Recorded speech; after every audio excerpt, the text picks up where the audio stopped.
Dahil po sa pag-iisip ko kung anong iluluto ko ngayon, nakita ko sa rep ko ang talong at saka okra. Sabi ko magbibinagoong ang kasim ako with talong at saka okra. Una pong ginayat itong talong, meron din naman akong kasim, meron din po akong okra. Tapos nagtunaw lang pa ako ng annatto seed. Gayat ako ng bawang, tsaka ng sibuyas. Meron po akong alamang na nakareserba sa refrigerator. Tsaka nilagay ko na rin po yung isang Knorr beef cubes kasi wala na akong pork.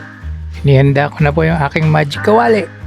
Maglagay po tayo ng mantika sa ating kawali konti. Tapos atin pong buksan yung ating kalan. Tayo lang po natin uminit yung mantika. Pag mainit na po yung mantika, una po natin iigisa yung bawang.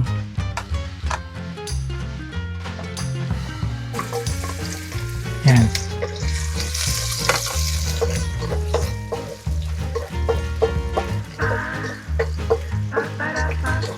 Sarap na naman itong kumain kahit kamay ka. Ang paborito ko po itong binagoong baboy o kasim. Pag mabango na po yung bawang, ihulog po natin yung sibuyas.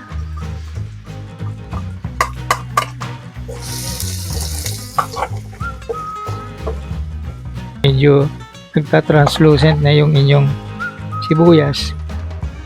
Lagay po tayo ng 2 kutsarang alamang.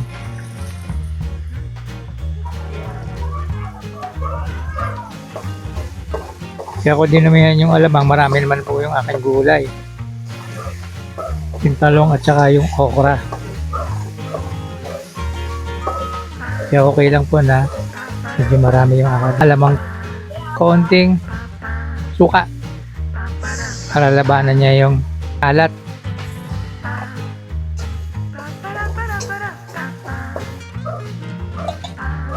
Ihulog na din po natin yung Knorr beef.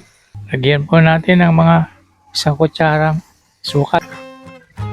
Kabalansin niya yung alat niya dahil gawa ng alamang. Pagka medyo naiiga na po, ihulog na po natin yung baboy, yung kasim. Ating pong 1 kutsa. Ating haluin para magsama-sama siya. Sarap nito. Bigyan po natin ng konting tubig para lambutin ng konti yung baboy.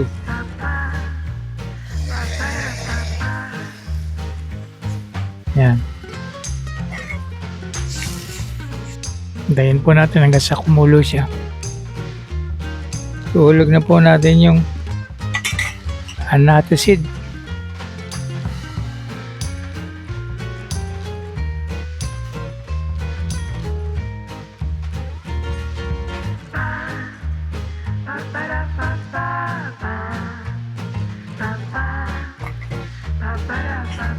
Yan, ganda ng kulay.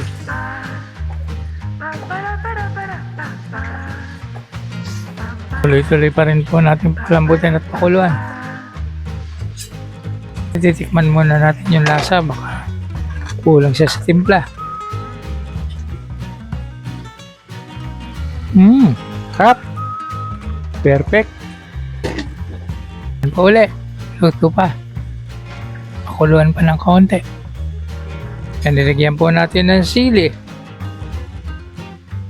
para medyo may kagat siya. Paigahan lang po natin ng konti. Takpan po muli. Pakuluan. Tingnan po natin kung malambot na yung baboy. Ito natutusok na. Panluto. Hulog po natin yung okra.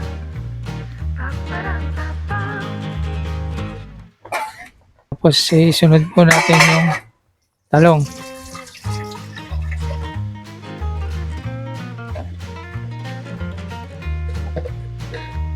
Atin pong haluin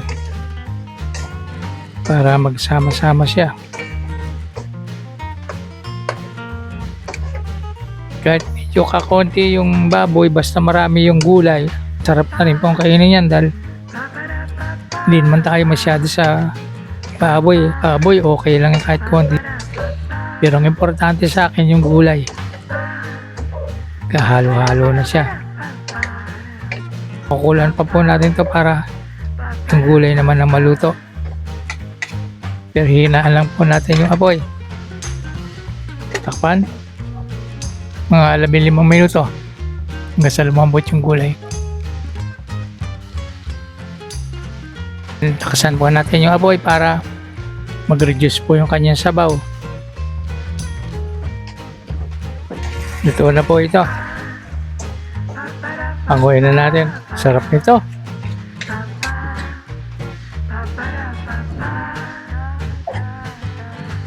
Sali na po natin sa lalagyan.